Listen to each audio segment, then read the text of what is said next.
Hey, everybody, it's Eddie from Tokyo. This is your cryptocurrency update from Japan, and bank regulators announced just a few hours ago that the First Republic Bank has a new owner, and that would be JP Morgan.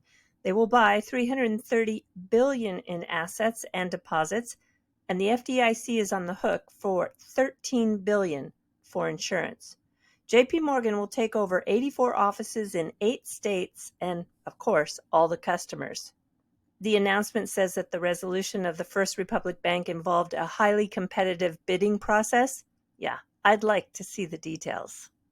So the regulators, bizarrely, are helping Bitcoin right now because what's happening is the crisis of confidence in what's going on in the regulating space, the Federal Reserve, the Congress. People are saying, well, wait a minute, I need to probably own more Bitcoin. And so we have a bunch of drunk drivers right now. We're drunk driving the Federal Reserve.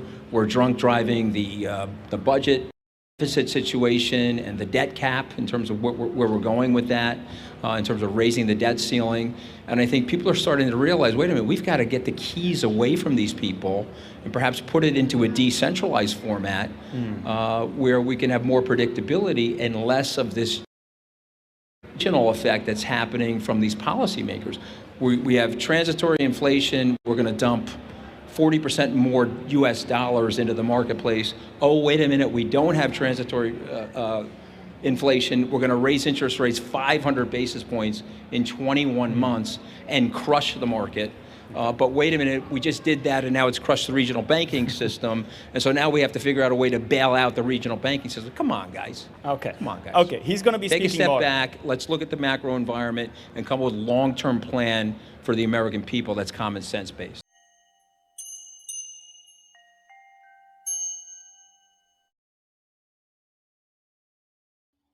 Please pay attention to what's happening in Asia.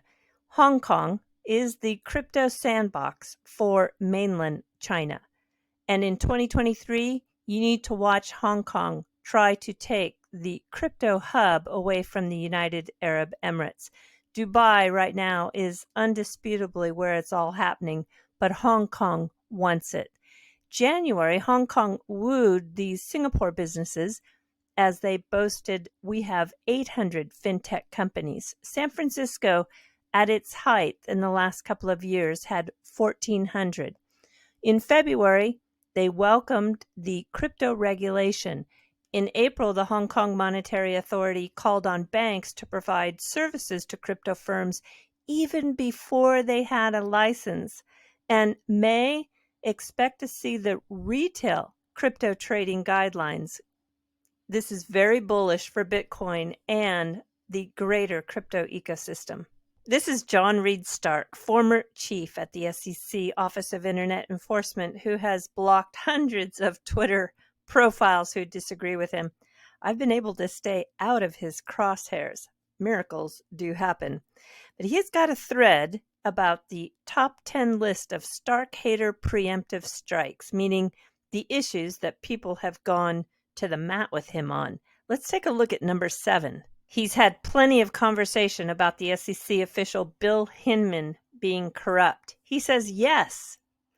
He's read that Bill Hinman might have acted unethically and even unlawfully, at least according to some reports. The FBI should investigate the so-called Hinman emails, and if the evidence shows unlawful conduct, the Department of Justice should prosecute. But here's where I disagree with him. He goes on to say that, but Hinman's conduct is a weak deflection, a total red herring, and has little to do with the applicability of the securities laws. Well, that's just not true. The security laws have not been applied equally. The digital asset XRP has been denied adoption and has been seriously damaged in its price discovery. And earlier this month, the House Financial Services Committee reintroduced a stablecoin bill that raises similar concerns about Cbdc.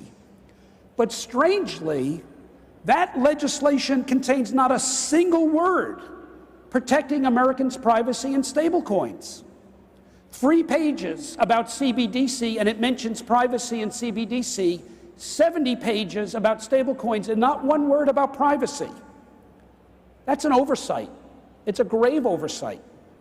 In democratic societies, lawful transactions in digital money, whether it's sovereign digital money or non-sovereign, must be immune from political surveillance and censorship, regardless of who's in power today, 4 years from now, 10 years from now, 20 years from now. My friends, money is power, and the digital future of money is upon us. The trajectory of the world is towards the creation of massive scale, singular currency platforms. Whether they're CBDCs or stablecoins is irrelevant.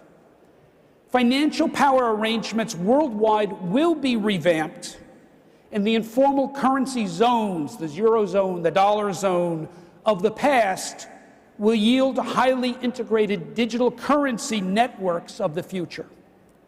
The world will have CBDCs and stablecoins, whether we like it or not, and whether the US chooses to lead or to follow. The question is not whether the digital future of money can be forestalled. It can't. The question is whether surveillance coins of authoritarian governments will have the digital future to themselves, or whether they will encounter competition from freedom-protected digital currency endorsed by venerable democracies like the United States.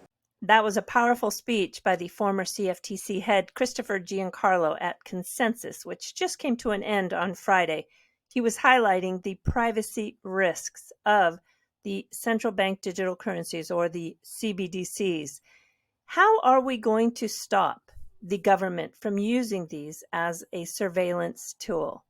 I think the debate is going to be highly charged, but also I'm thinking, could there be a blowback to the technology companies like Ripple, R3, Stellar, Bit, and others that are collaborating with governments? Yeah, I think absolutely, because bad optics are real. In January, the Digital Euro Association published a 17-page white paper on CBDCs and privacy. They addressed it head on. I can't say that they solved it, but they did point to certain privacy measures like zero-knowledge proofs and other cryptographic constructions. The fact that they have this listed on the Ripple website tells me that they are very aware that this is going to be a sensitive issue going forward. All right, everybody, we're jumping to the fluff. Like many great cities around the world, besides the food, the unique architecture is a big draw, and Tokyo has one that you'll not only take pictures of, but if you want, you can stay there because it's now an Airbnb. The space is truly a one-of-a-kind. It's called the Reversible Destiny Lofts. It's a complex painted in 14 colors, and it was developed by a Japanese artist by the name of Arakawa and his wife, Jins. They took on this project late in their careers, and it was finished in 2005. They felt that one needed to have an environment to stimulate and invigorate the senses. You'll find it just west of the center of Tokyo in the city of Mitaka. You can see here that the layouts are based on this circular design. The Airbnb website is fun to look at. They have over 30 different photographs of the interior, and you just can have a real appreciation for thinking outside the box. It even has a tatami room where the circular tatami combined with wood and pebbles gives you a unique Japanese feel. A full bathroom with a round shower. The cost per night, according to the Airbnb website, is approximately $180 US. So depending on your appreciation for unique spaces or the size of your family, it might be a wonderful choice when you come to Tokyo. The couple later retired in New York City, but no doubt they are pleased that so many people from around the world are enjoying their project. All right, everybody, do take care. Sayonara for now. Bye-bye.